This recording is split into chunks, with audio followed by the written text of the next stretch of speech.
Buenas tardes a todos o buenas noches a los que están por fuera de Australia. Bienvenidos a nuestro webinar. Hoy tenemos a nuestro partner, el colegio Rhodes College. Tenemos a la trainer Luis, invitada especial. Ella va a estar hablando en inglés, pero pues para todas las personas, ella es la trainer, que es la persona que sabe y va a dar la información de este curso, de este webinar.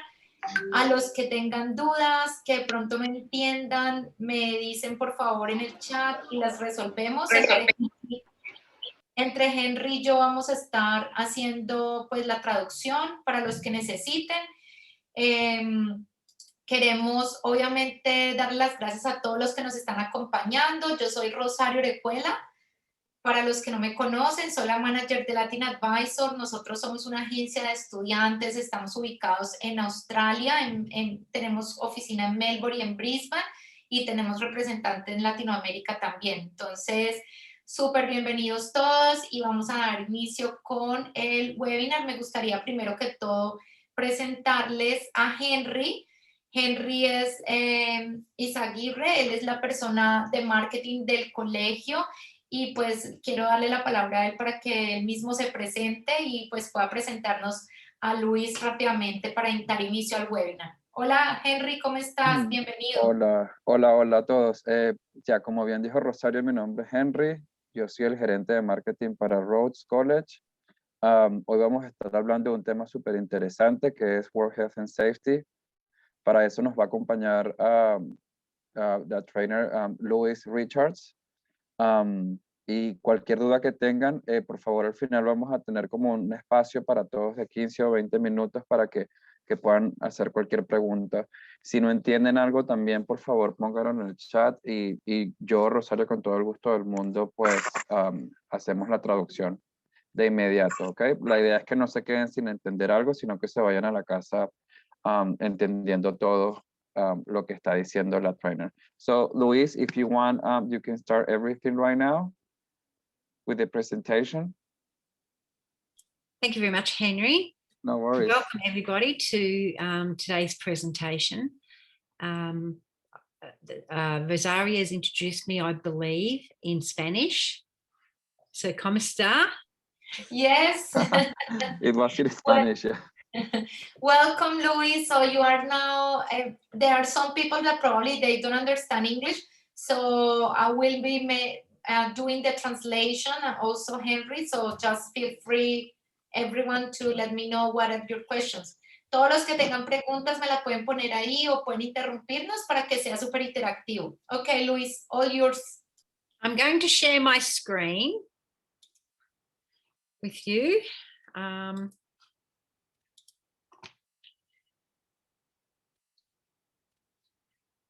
Just a minute. It's a little bit difficult for me to do. When I share the screen, I lose the share screen. Hang on, I'll have to share it first.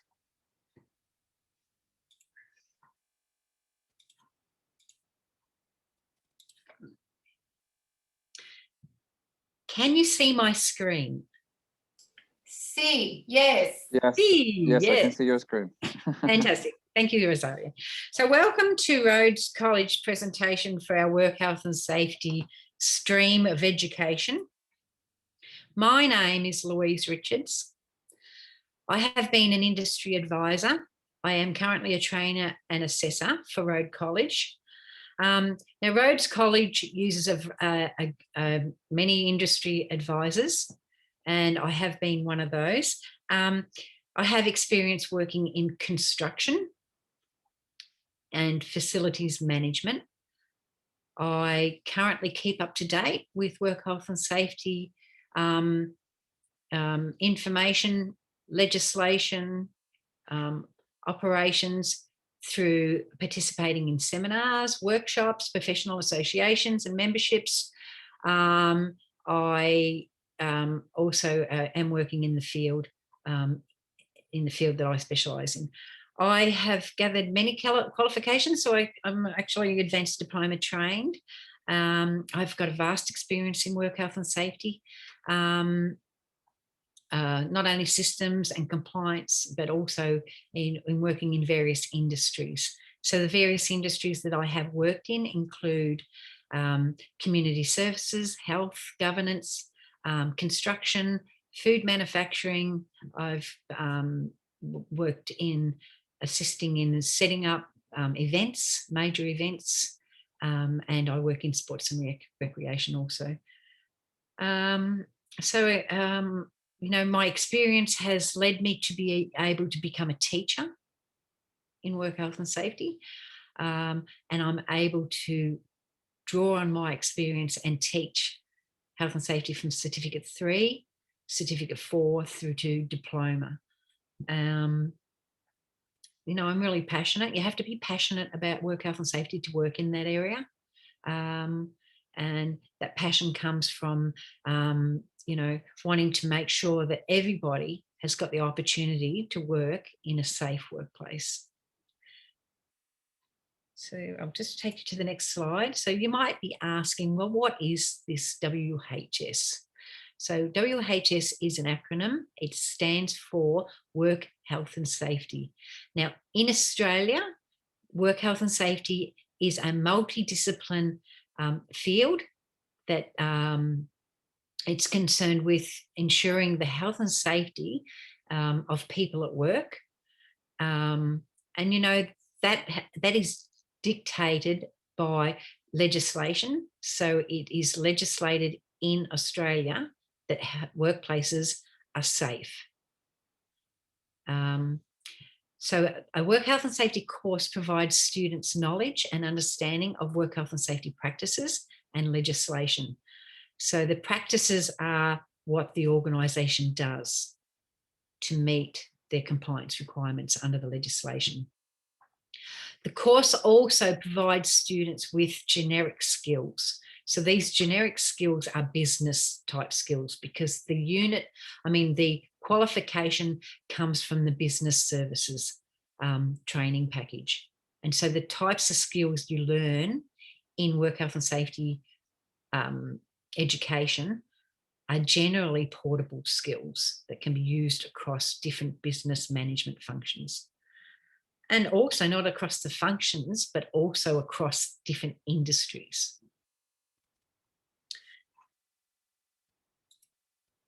So what will you learn?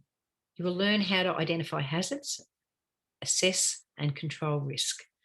So that's what we call a risk management process. You will also learn how to implement and maintain not only a work health and safety management system, but also the information systems that support the management system in a workplace. Luis, I would like to just pause a little bit to probably translate this. Can you go back to the previous one, just to make sure everyone understood what you're talking about? Okay, I will speak in Spanish. Básicamente, Work Health and Safety, para todos los que nos están escuchando, es un área multidisciplinaria donde ustedes van a conocer acerca de la salud y el bienestar de las personas que trabajan en un ambiente de cualquiera de las industrias. Esto es algo que se aplica para todas las empresas. Van a aprender acerca de las prácticas y la legislación y van a tener habilidades para poderlas aplicar. ¿Listo? ¿Alguna duda con eso? Yo también Dime. quiero intervenir. Es básicamente, está en todas las empresas, todas las compañías grandes tienen un officer en Work Health and Safety y es básicamente todos los que protegen a los empleados cuando hay eventos como terremotos o incendios o cuando alguien se cae por las escaleras. Entonces es básicamente lo que abarca y es tan extenso que cualquier compañía tiene que tener un officer en esta industria, ¿ok? Perfecto. So, Lois, sorry for interrupting. No, está bien. Okay, so let's just, I'll just finish this slide and then I'll let Rosario explain it. So you'll learn about identifying hazards, assessing and controlling risk, that's the risk management process, implementing and maintaining management systems, which are in all big companies. You'll learn how to investigate incidents, work health and safety incidents. If someone gets hurt in a workplace, a process needs to be followed. You'll need to you'll learn how to comply with our Australian legislation. Our Australian laws also apply in different jurisdictions. So we not only have an Australian law, we have laws in every state of Australia. You'll also learn how to use initiative in your analysis of your workplace requirements. So I'll just hand that over to Henry and Rosario to interpret that. Listo. No, ¿qué van a aprender aquí en este curso, chicos? Van a identificar todos los riesgos, todo lo que son el control de riesgos y todo lo que son los procedimientos que tienen que implementar y mantener el sistema de manejo que tienen que tener para poder evitar cualquier tipo de incidente en el trabajo, ¿sí? Entonces también van a aprender todo lo que es investigar y analizar los posibles incidentes que se puedan presentar, cumplir con la legislación y todo lo que es análisis de los requerimientos que tengan pues de acuerdo a cada tipo de trabajo. ¿Listo? No sé si Henry quiera agregar algo más aquí. Henry? No, all good, all good. Louise can keep going. Okay, we'll keep going. Thank you. What should I study and why? So we've got three levels, I guess you would say them. So we have a core qualification framework, and so people are educated according to the level that they enter the qualification. So we highly recommend that people that are studying work health and safety start at certificate 3. Okay, now I had to do it, so we recommend start at certificate 3, certificate 4, and then followed on by diploma. Now the reason for that is because there are actually what they call compulsory units to be able to move to the next qualification. So you cannot do a diploma unless you have completed 5 core units at a certificate 4 level.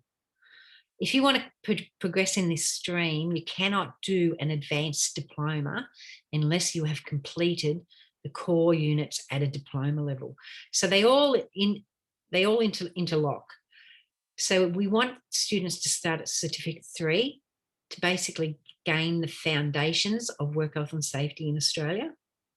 And then they get the opportunity also to decide, is this what they want to work in? You know, they may not be at a point in their career where this is what they want to do. Okay. So that's an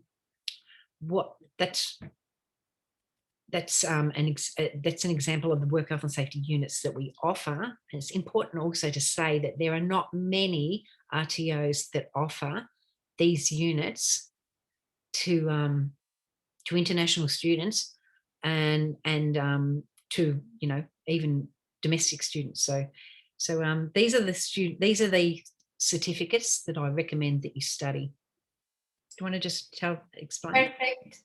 Sí, Sí, de pronto, Henry, tú cuéntanos un poquito. Esto desde el punto de vista de marketing para todos los estudiantes que quieran estudiar con nosotros en la escuela, pueden empezar por el certificado 3 o el certificado 4, pero si quieren empezar por el diploma no se puede. Es prerequisito que hayan hecho el Certificate 4 antes de hacer el diploma, ¿ok? Como sugería Luis, es importante que tal vez empiecen desde Certificate 3 porque así como que conocen un poco de las bases de lo que es este curso y pueden decidir más adelante si es realmente lo que les gusta o lo que les apasiona, ¿ok? Pero bueno, o sea, ya saben, pueden empezar Certificate 3 o 4, pero no pueden hacer el diploma de primeros, porque los otros son por requisito, ¿ok? Henry, ¿cuánto dura cada curso? Cada curso, el certificado 3 dura 6 meses y el certificado 4 y el diploma 1 año cada uno. O sea, estamos hablando de que el paquete sería por 2.6 años, más las vacaciones. Okay. Disculpame, qué pena, es que lo dijiste muy rápido. El certificado 3 dura 6 meses, el Sí. 4, ¿cuánto? Perdóname. Es que 1 no año casi- y un año y el diploma 1 año. O sea, el paquete completo es de 2.6 años. Acá los interrumpo con otra pregunta. ¿El Advanced Diploma no lo ofrece el colegio? No hay Advanced Diploma. El paquete que tenemos es el certificado 3 al diploma. O sea, no lo ofrecen. No Bueno, lo hay. de hecho somos el único el provider en Victoria que tiene este curso. O sea, no lo hay. No hay Advanced Diploma, Ingrid, en esa área. Es que en yo estoy revisando acá en SIC y aquí me aparece que sí hay cursos, que es el Diploma of Work Health and Safety, tengo el código, y me dice que también hay un Advanced Diploma of Work Health and Safety y tengo también acá el código. Entonces Pero lo era que, como pregunta. sí, lo que tienes que tener en cuenta es que muchas veces es para domésticos, o sea, para los australianos. Para estudiantes internacionales, lo que está aprobado realmente en CRICOS y por el gobierno australiano es el certificado 3 al diploma. Ah, perfecto, supremamente Okay. claro. Muchas gracias. Sí. No te preocupes. Okay, I think, Luis, I think you can just keep going. Okay, sure. Okay, so does this field suit me? So you might be asking that question. So this work health and safety studies are directed at all fields, at all occupations, basically. Every occupation in Australia has some need of knowledge of work health and safety. So you could be wanting to specialise in engineering, or you might choose to work in the health sector. Australia are big employers in health. You know, over 30% of our employment is in the health sector. You know, aged care, you still need to be able to implement health and safety in aged care. Community services, it's in all of these industries. Early learning, when we talk about early learning, these people are educators. These people are educating children in early learning settings before they start school. Okay, it is imperative that we have high levels of health and safety in those settings. In hospitality, you know, we're seeing more and more business owners implementing the health and safety management systems, especially now. Manufacturing, it's always been big in manufacturing. Mines, there's a lot of risk involved in mining. So there are many jobs that are available in the mining industry, even if you only progress to the certificate 4 level. You've got road transport. They are always looking for risk management operators in road transport. Storage and warehousing, also, once again, even if you are whether you are a worker in storage and warehousing, or whether you are a manager or an owner, the information that you will learn will be beneficial for all of those industries. Luis, I was going to ask you to probably to give more information to the people that is listening the webinar. What is the entry level for to work in this area, or as a work and health and safety worker? How they can, for example, search on SIG for an entry level job? How will be the name of that entry level job? Okay, we see a lot of the international students working in a lot of these sectors. You know, your entry level for health in aged care, for example, is a certificate 3. You know, we have a lot of qualified international students in Australia, qualified in engineering. And some of the big companies are providing employment opportunities. Some of the big construction companies for international students that have qualifications in engineering. Now, those qualifications are usually more at a higher education level, you know, diploma, advanced diploma. Sorry, I think I didn't make the right question. So sorry, Luis, my fault. No, basically what I'm asking is how if they want to search, for example, some type of jobs in this work and health and safety, how will be the name of the jobs that they can look in or search on SIG? That's gonna be part of the presentation at some point. Oh, okay, yeah. Perfect. Oh, thank you, Henry. Yeah, okay. No worries. So can I just say something here? Lo importante es que vean que este campo está creciendo mucho en Australia ahora. Por eso, lo que decía Luis antes, que están contratando estudiantes internacionales que estén capacitados en cualquiera de estas industrias que pueden ver aquí, en construcción, cualquier campo de ingeniería, en hospitality, en todos estos que ven aquí. Lo importante que se tienen que llevar es que es un campo que está creciendo muchísimo y cada día más empresas están contratando gente que tenga educación o un background en work health and safety, okay? So, yes, Luis. Yeah. You know, having work health and safety qualifications makes you more employable in any of these fields. Yeah. You know, there are many skills that you can gain that will make your we call it employability. So we look at a person's employability based on skills, knowledge, background. So if we're talking about skills and knowledge about education, having a certificate 3 level, or having, you know, some engineering companies will accept you on as a junior in a role in maybe a in an administration role with a certificate 3, and they can see that you're progressing towards your diploma. So you're an absolute asset to that company. So it always adds value to your degree, regardless. Like if you have this, you become more employable, obviously. Because.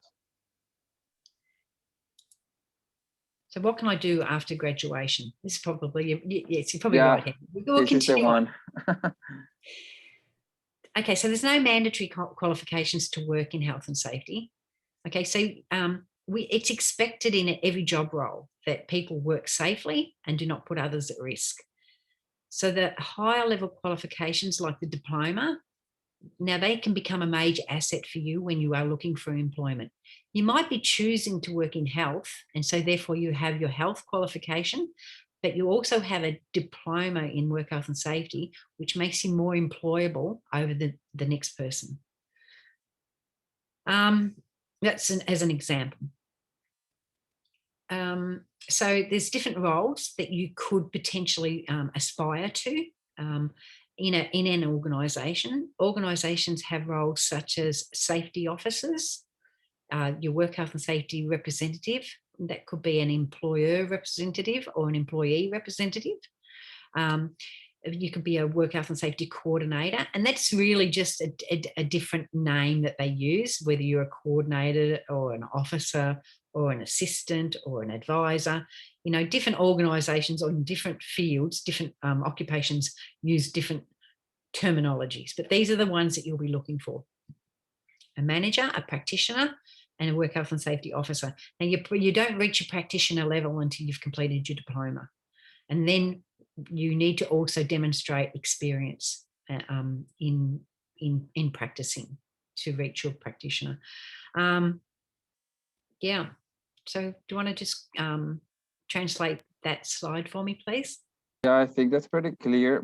Pero chicos, o sea, pueden aplicar a todos estos trabajos que están aquí en la lista.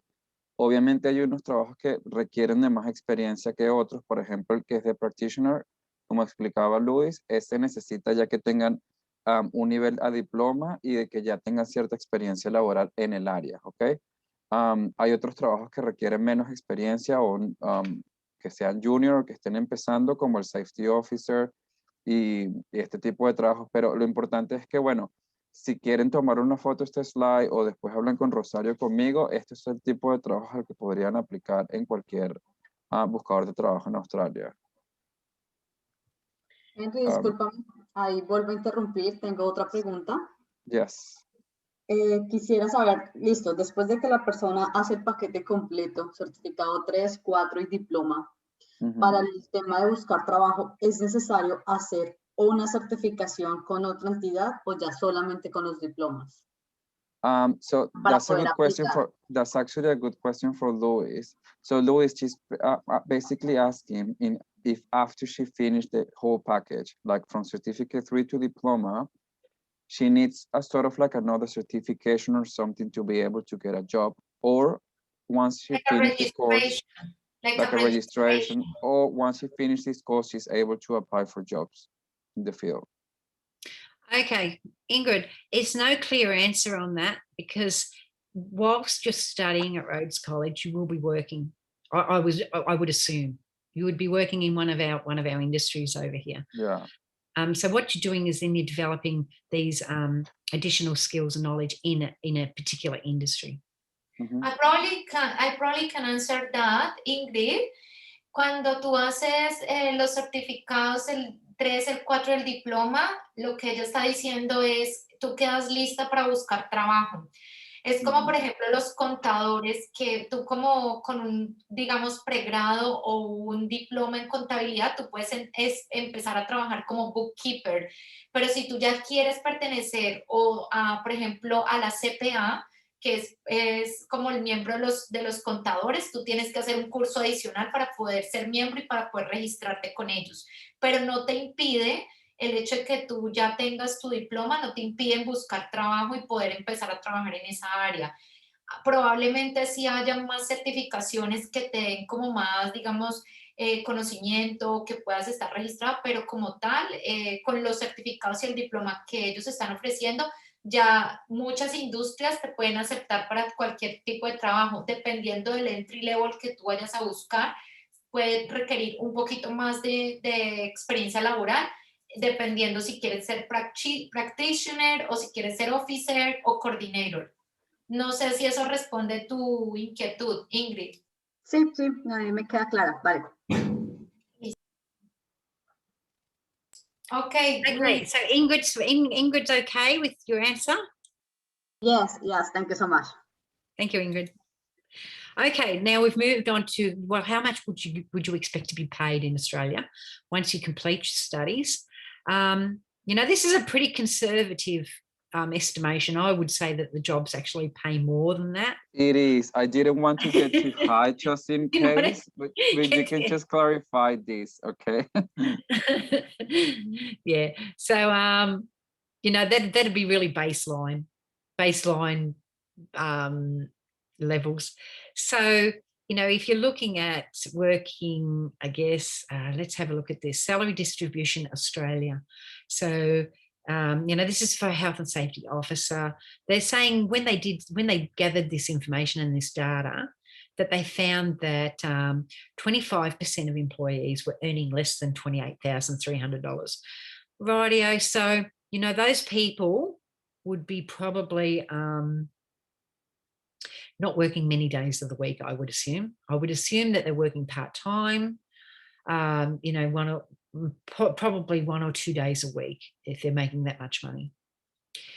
Now, this is if you are actually employed. So there's also the large opportunity of being an employer or being self-employed as well, which is not really captured there. But yeah, you'll find jobs in the construction industry that don't pay less than $100,000 a year. You'll find jobs in the transport industry, you know, working at the level of a work health and safety officer or a work health and safety advisor to management. Now, they won't be on under $100,000 a year. That's really good. That's actually pretty good. I will translate this because this is very important because it's an they're the incentive. high. Remember, Henry, to tell them that they're the high risk industries. Yeah, no, of course. Lo que Luis está explicando aquí es que esta gráfica obviamente es bastante conservadora con el tema de los salarios que usualmente son mucho mayores. Una persona que tenga mucha experiencia y que ya esté en un nivel de gerencia puede ganar hasta más de $100,000 al año. ¿Ok?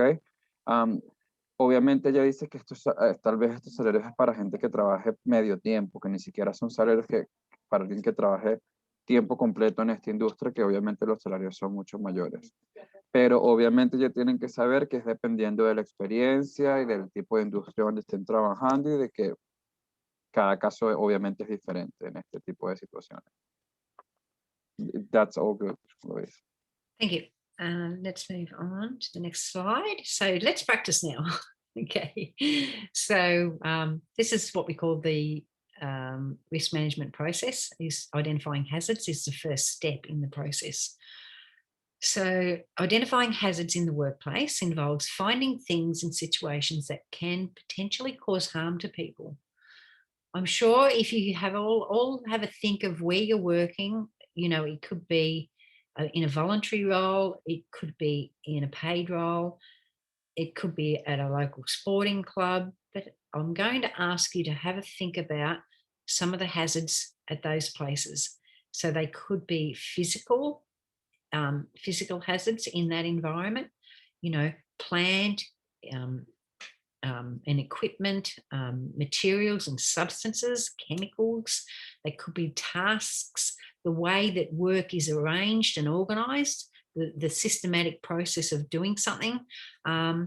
It could be the workplace design. I just thought of a funny one that come to my head then, but anyway. So the workplace design and the way that the work is managed. So generally your hazards come under environmental, electrical, biological, which are your biological hazards like COVID, for example, blood, if you're working as a nurse, managing bloodborne diseases. You've also got hazards, in mining, dust, plant and equipment, heavy plant and equipment that's being used. So have a think now, and I think this is designed to have a little bit of an interaction with you guys about hazards. So does anybody want to tell Rosario or Henry some hazards in their workplace, and they can tell me in English? Claro. Bueno, entonces, ¿cómo identificar algunos riesgos dentro del trabajo? Se pueden identificar en situaciones que puedan causar daño a las personas con las que se trabajan.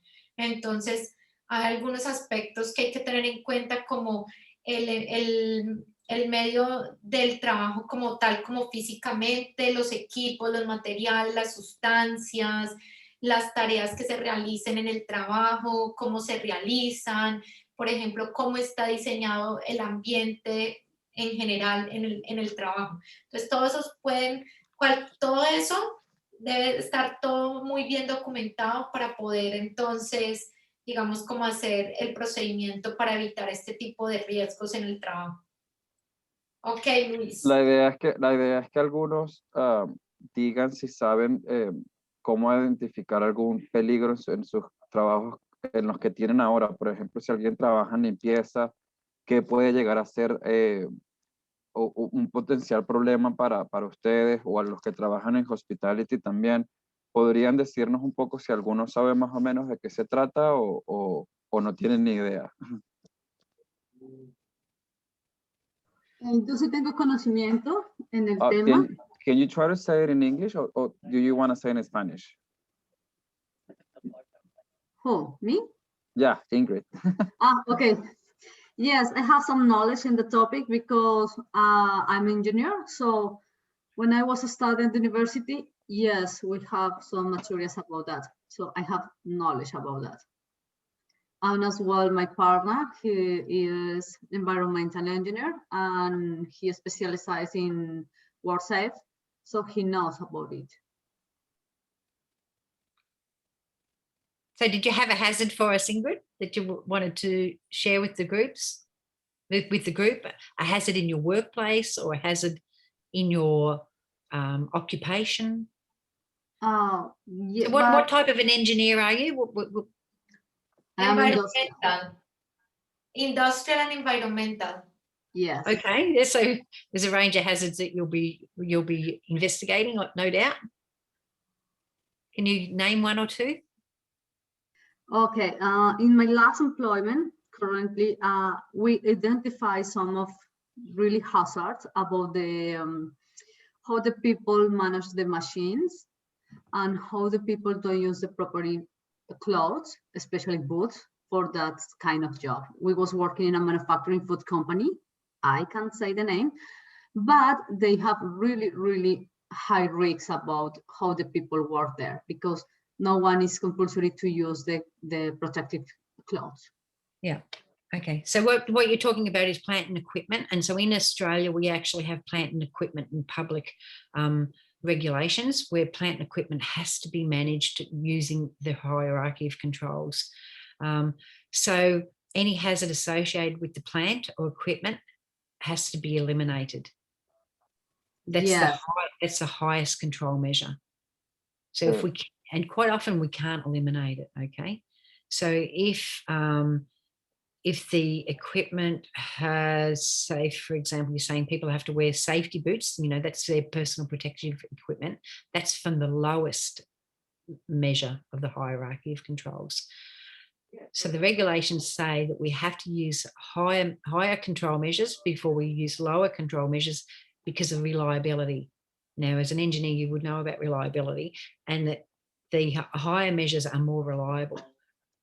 So elimination, engineering, substitution. All right. So plant and equipment, you could possibly be operating in construction, a front end loader. So you're operating a large piece of plant. Is that driver protected from harm? Does he have a cage around him? Does he have at his hands an emergency stop button? So they're the types of things we look at when we assess risk with plant in a plant risk assessment. So you learn all about that, what a plant risk assessment involves.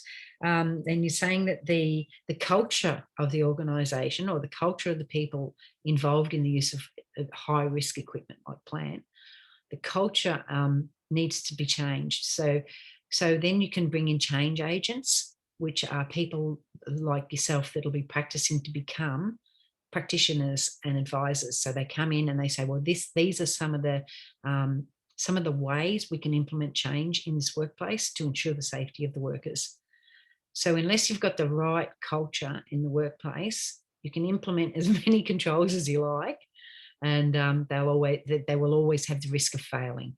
Those controls, those layers of protection of controls can fail if you don't have the right culture during implementation. So therefore, we have to monitor and review the implementation of those controls.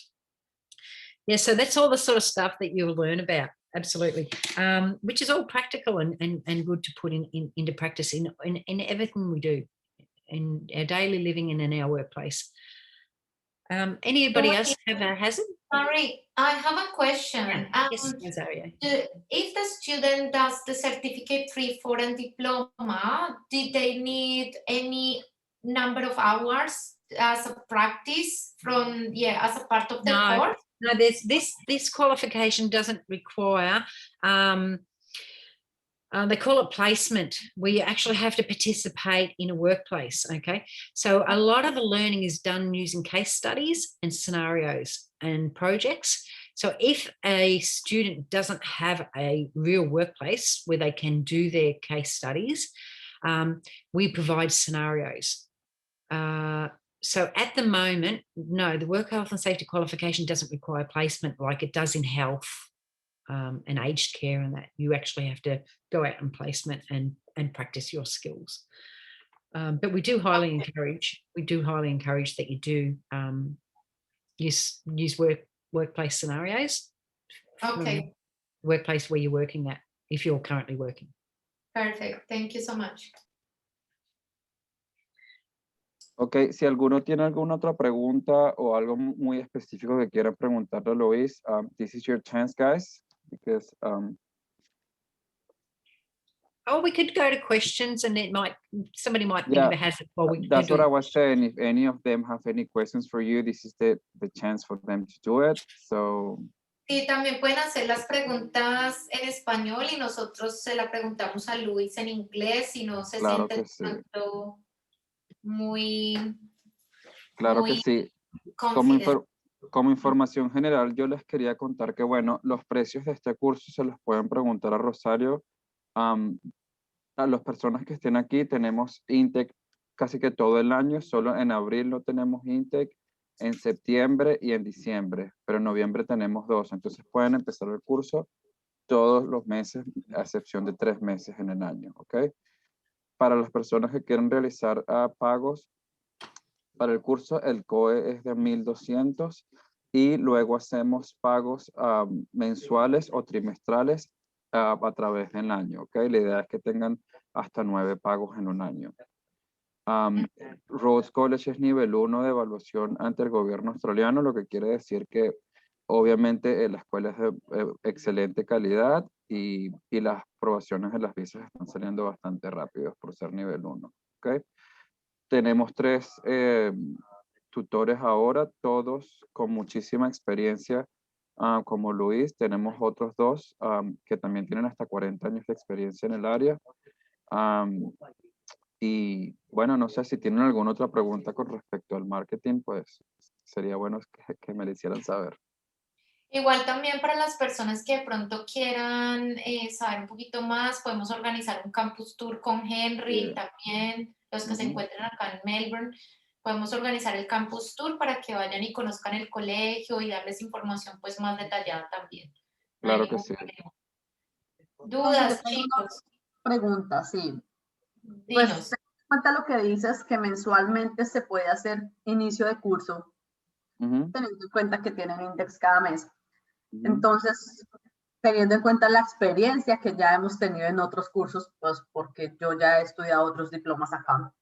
Okay. Entiendo que todo el programa académico se desarrolla por unidades, ¿cierto? Sí, sí, Entonces, al correcto. comienzo de cada unidad es cuando se comienza, cuando gente nueva puede entrar a comenzar el curso.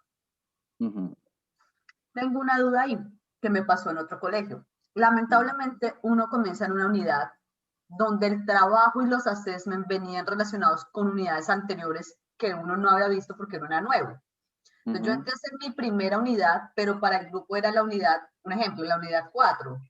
Entonces, ellos estaban trabajando sobre assessment pasados que yo, por ser primera unidad y nueva, Ya, no tenía conocimiento. es una buena pregunta, se la voy a preguntar a Luis. Luis, this is actually a good question because we have like pretty much monthly intakes, right? So she's saying if, for example, she's going to start the certificate 3 in May, and then there's people who were doing already the certificate 3. How do we manage the whole assessments and everything? Because sometimes she said like if she's gonna feel like she's lost with previous assessments, or how's the dynamic? Okay. So the college has intakes, so many intakes in a year, Yeah. and you should begin at the beginning of a unit. Mhm. Now, I understand that everything has its logical order, Mhm. but sometimes we can't achieve that. We just can't. You can't achieve it when we have different intakes throughout the year. We can't be starting from the beginning again. So you may come in midway, but the way that the college manages that is that each unit is standalone unit. There's no holistic approach of learning. They're all just one unit standalone. So when you can go to some universities and they do holistic learning where you might do 3 or 4 units together. Well, we don't have that approach at all. Okay. You'll get one unit and you'll be able to do that one unit without having done the earlier units. So the way that we usually do the presentation is that it's first understanding the legislation here in Australia, understanding the jurisdictions, the legislation, where the information is. And then we start to look at, okay, now let's start looking at risk management, identifying hazards. Okay, so how can I now identify hazards if I haven't done legislation? Because we've embedded it into the unit, the legislation once again. Tell me about the legislation. We make sure that it is in that unit. Then we move on to consultation. Okay, so can we do the consultation unit without doing the legislation and the risk management? Yes, we can, because we start again. We say, what is the legislation around consultation? Where do you find that information? So we just start. All the units can be standalone. I can teach one of those units just as a unit of competency without the qualification. It stands alone. It's a standalone unit. It's not a skill set. Yeah, so it's possible. It's possible to enter the qualification mid-cycle. It's not a problem at all. That's very clear, Luis. Thank you. Ingrid, is everything clear on your end? Yes, thank you so much. Mhm. Okay. I see also we have Eva's asked a question in the chat. If you want to translate that for me, please. Yes, also, chicos, para todos los demás, la pregunta de Ingrid fue bastante interesante. No importa el momento del año en el que piensen el curso, porque todas las unidades no tienen correlación con otras. Entonces, por ejemplo, si entran y ven una unidad de solo leyes en Australia, es eso lo que es. Y después ven otra de cómo identificar peligros en el trabajo, en el sitio de, o sea, ninguna tiene correlación con la otra. Entonces, no importa el momento del año en el que empieces, van a estar bien, ¿ok? Okay, let me translate this for you. Hold on. Eva tiene Oh, una pregunta. so this is, I think this is more for me. Lamentablemente, Eva, no, porque esto es como si estudiaras derecho en tu país. O sea, cada ley, todas las leyes son diferentes. Entonces, para este tipo de cursos como World Health and Safety, Australia tiene reglas muy específicas que nosotros en nuestros países no tenemos.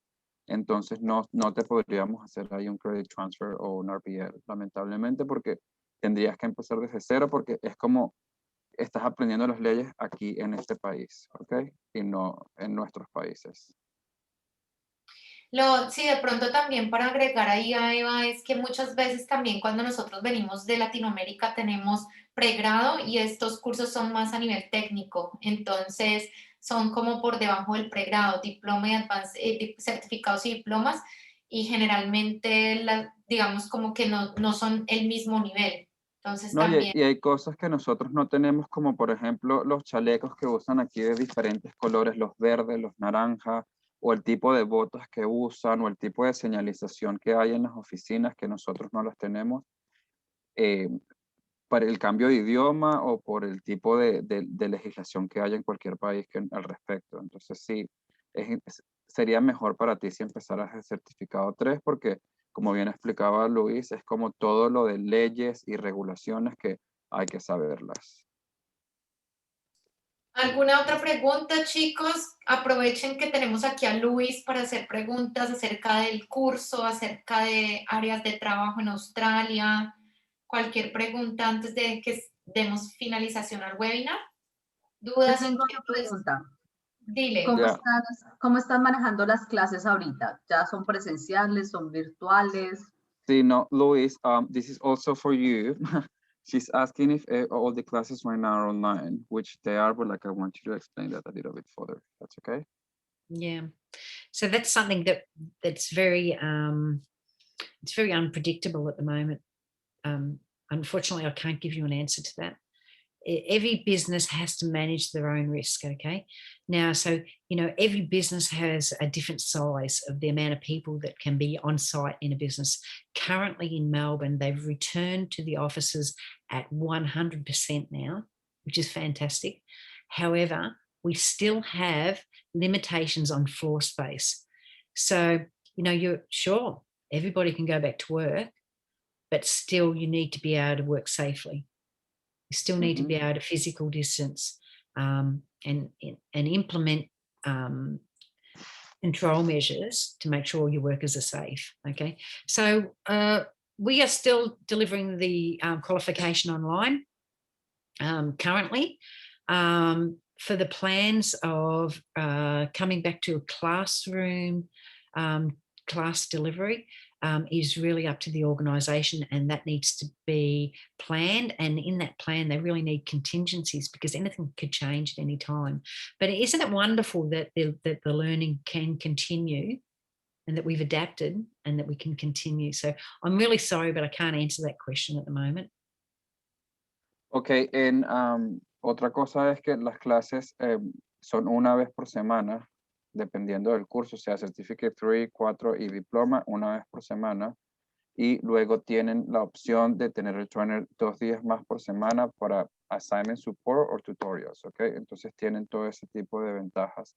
Obligatoriamente tienen que ser un día a la semana. De igual forma, si están interesados en el curso, Rosario tiene el timetable de los días en los cuales estarían viendo clases, ¿ok? I do know that there is a plan for Rhodes College has a plan in place where there will be days where the teachers will be on site and can talk to the students. Yeah. Yeah. Perfect. Listo. No sé, ¿alguien más? Últimas dudas para Luis, preguntas. Si no tenemos más dudas, inquietudes, muchísimas gracias a todos por atender. Thank you so much, Luis, for your time, for all the information that you have shared with us today, and thank you so much to Henry to make this possible, to organize this webinar. information has been really interesting. And then, yeah, I don't know, I just wait that all of these students, they can just probably be organized a campus tour with Henry. If they want like a little bit further information, more than happy to help them to organize that. So thank you so much to everyone to be here and make it time for this. Yeah, thank you. Yeah, thank you everyone for joining. Thank you. Muchas gracias. Gracias, Andrea, también. Everyone. Muchas Bye. gracias. Ciao. Gracias.